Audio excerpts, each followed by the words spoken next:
नमस्कार. अवतीभोवतीमध्ये आपलं स्वागत आहे. महाराष्ट्राच्या विधानसभेच्या निवडणुकांचे निकाल जाहीर होऊन एक आठवडा झाला, तरी अजूनसुद्धा मुख्यमंत्री पदाच्या नावाची घोषणा झालेली नाही. कालच मुख्यमंत्री एकनाथ शिंदे यांनी त्यांच्या निवासस्थानी पत्रकार परिषद घेऊन आपण मुख्यमंत्री पदाचे दावेदार नसल्याचं स्पष्ट केलेलं आहे. त्यांनी असं सांगितलं होतं की ते स्वतः किंवा त्यांचा पक्ष हे भारतीय जनता पक्षाचं वरिष्ठ नेतृत्व जो निर्णय देईल तो मान्य करेल. त्यांच्या स्वतःकडून किंवा त्यांच्या पक्षाकडून सरकार स्थापनेमध्ये कोणताही अडथळा निर्माण केला जाणार नाही, त्यांची कोणत्याही प्रकारे अडवणूक केली जाणार नाही. आणि त्यामुळेच आता या वादावर जवळजवळ पडदा पडल्याचं झालं होतं. कारण आपल्याला माहिती आहे की अजित पवार जे आहेत राष्ट्रवादी काँग्रेसचे, त्यांनी सुरुवातीलाच या रेसमध्ये म्हणजे शर्यतीत नसल्याचं स्पष्ट केलं होतं. फक्त शिंदेसाहेबांच्याबद्दल प्रसारमाध्यमांमध्ये तर्कवितर्क आपल्याला दिसून येत होते, परंतु शिंदेसाहेब हे असे अडवणूक करणारे नाहीत हे मला वाटतं गेल्या 2.5 वर्षात पूर्ण महाराष्ट्राला कळलेलं आहे. आणि केवळ त्यांना मुख्यमंत्री पद मिळत नाही म्हणून ते सत्तेतून बाहेर राहणार किंवा सरकारची काही अडवणूक करणार अशी शक्यता दिसत नव्हती. तरीसुद्धा अनेक प्रसारमाध्यमांनी असं चित्र निर्माण करण्याचा प्रयत्न केला आणि या सर्व चर्चांना पूर्णविराम काल शिंदेसाहेबांनी दिलेला आहे. काल रात्री हे तिन्ही नेते दिल्लीमध्ये पोचले होते, म्हणजे एकनाथ शिंदे, देवेंद्र फडणवीस आणि अजित पवार, आणि त्यांची अमित शहा जे भारतीय जनता पक्षाचे गृहमंत्री आहेत त्यांच्याशी विस्तृत प्रमाणात चर्चा झाली. या चर्चेनंतर मुख्यमंत्री पदाचं नाव जाहीर होणार अशी आशा सगळ्यांना वाटत होती, परंतु तसं काही झालं नाही. आणि आज हे तीनही मंत्री मुंबईत परतले आणि एकनाथ शिंदे त्यांच्या गावी साताऱ्याला तडक निघून गेले. त्यामुळे पुन्हा चर्चांना उधाण आलंय आणि अनेक तर्कवितर्क लढवले जात आहेत. त्यात असंही बोललं जातंय की एकनाथ शिंदे यांना उपमुख्यमंत्री पद स्वीकारा किंवा ते जर नको असेल तर केंद्रात मंत्रीपद स्वीकारा, असे 2 पर्याय देण्यात आले आहेत. या कोणत्याही पर्यायाबाबत त्यांनी वाच्यता केलेली नाही आहे किंवा आपलं मतही दिलेलं नाही. असंही समजतं की एकनाथ शिंदे यांनी त्यांना 12 मंत्र्यांना स्थान मिळावं, त्यांच्या पक्षाच्या 12 मंत्र्यांना स्थान मिळावं आणि गृह खातंही त्यांच्याकडे असावं अशी मागणी भाजपाच्या वरिष्ठ नेतृत्वाकडे केली आहे.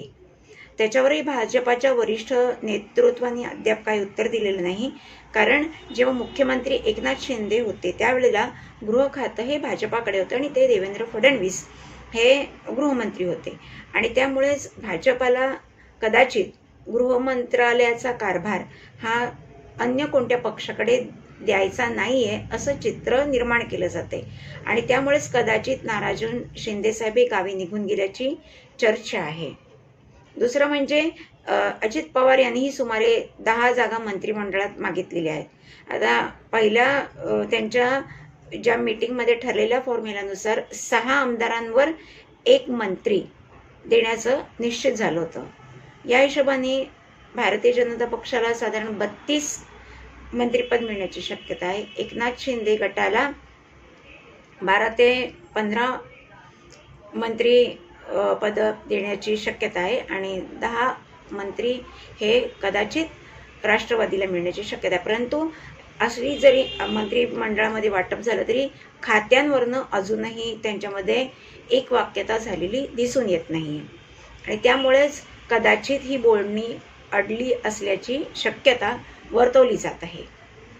त्याच्यानंतर अशा एक चर्चेला उदाहरण आले आहे की भाजपाचे राष्ट्रीय सरचिटणीस विनोद तावडे यांनी सुद्धा अमित शहा यांची दिल्लीमध्ये चर्चा घेऊन सुमारे पाऊण तास चर्चा केली आणि या चर्चेमध्ये त्यांना असं सांगण्यात आलं आहे की जर मुख्यमंत्री हा मराठा नसेल तर कदाचित मराठा समाजाची नाराजी होईल आणि याचा फटका येत्या काळामध्ये भाजपाला बसण्याची शक्यता आहे.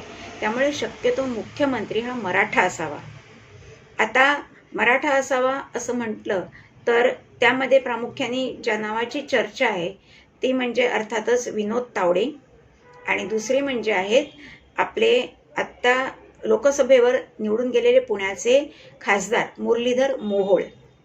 आता मुरलीधर मोहोळ हे तर खूपच नवखे आहेत. ते आत्ता पहिल्यांदा त्यांनी इलेक्शन म्हणजे निवडणूक लढली आहे आणि ते निवडून आले आणि त्यांना केंद्रामध्ये नागरी हवाई वाहतूक आणि सहकार खात्याचं राज्यमंत्रीपद देण्यात आलेलं आहे. आणि अशा नवख्या चेहऱ्याला मुख्यमंत्री पद देणं हे बाकी युतीतल्या वरिष्ठ नेत्यांना आणि पक्षांना कितपत पचनी पडेल ही शक्यता अजून आजमावली जात आहे वरिष्ठ नेतृत्वाकडून.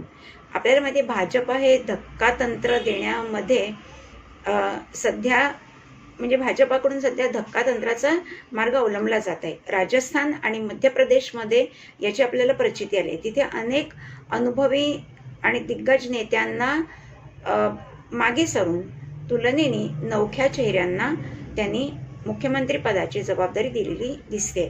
आणि तेच धक्कातंत्र जर महाराष्ट्रात अवलंबलं गेलं तर कदाचित मुरलीधर मोहोळ किंवा तत्सम एखाद्या नेत्याच्या गळ्यात किंवा तत्सम एखाद्या नेत्याला हे मुख्यमंत्री पद दिलं जाण्याची शक्यता आहे. पण यामुळे सामान्य जनतेचा विचार केला जातोय की नाही असा प्रश्न पडतो. कारण भारतीय जनता पक्षाला अपेक्षेपेक्षा जास्त जे घवघवीत यश या विधानसभेच्या निवडणुकीत मिळालेलं आहे त्याचे शिल्पकार अर्थातच देवेंद्र फडणवीस हे आहेत, हे सगळ्यांना माहिती आहे.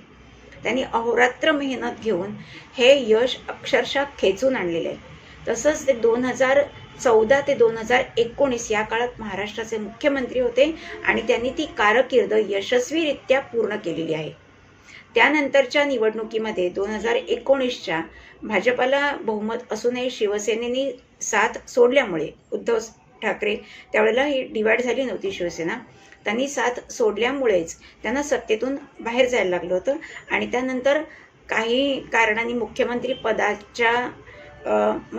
पदाचा उद्धव ठाकरे यांनी राजीनामा दिल्यानंतर शिंदे आणि फडणवीस यांचं जे सरकार आलं आणि त्याच्यामध्ये अजित पवारही हे त्यांना येऊन मिळाले. त्यामध्ये खरं तर मुख्यमंत्री पदाचे दावेदार तेव्हाही देवेंद्र फडणवीस होते, परंतु पक्षाच्या आदेशावरून त्यांनी त्या पदावरचा दावा सोडला आणि त्यांनी इच्छा नसतानाही उपमुख्यमंत्रीपद स्वीकारलं. आणि त्यांनी कोणत्याही प्रकारे नाराजी व्यक्त न करता किंवा कुरबुर न करता हे आपल्याला दिलेलं जे काम होतं ते इमानी इतबारी निभावलं आणि सरकारची उरलेली वर्ष त्यांनी पूर्ण केली.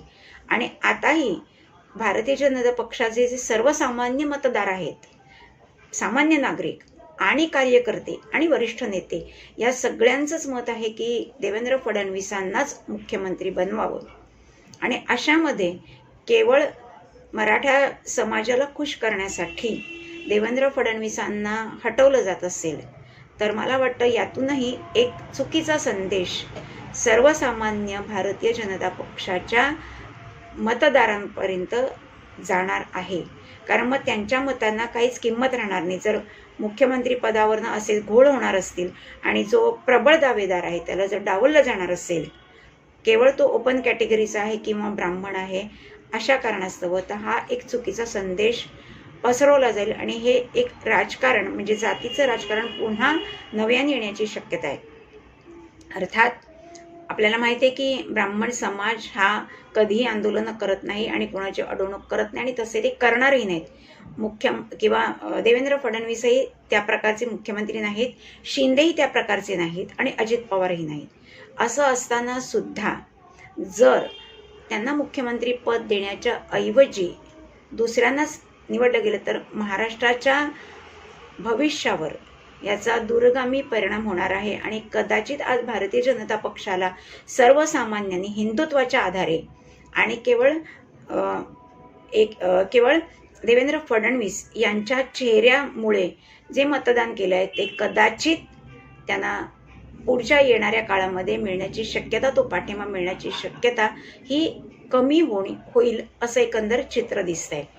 उद्या परत या तिन्ही नेत्यांची म्हणजे एकनाथ शिंदे, देवेंद्र फडणवीस आणि अजित पवार यांची मुंबईत एक महत्त्वपूर्ण बैठक होणार आहे.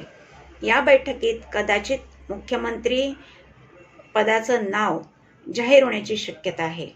बघूया आता काय होतंय, जनमताच्या कौलानुसार मुख्यमंत्री नेमला जातोय किंवा अन्य काही कारणामुळे दुसऱ्याच एखाद्या नावाची मुख्यमंत्री म्हणून घोषणा होते.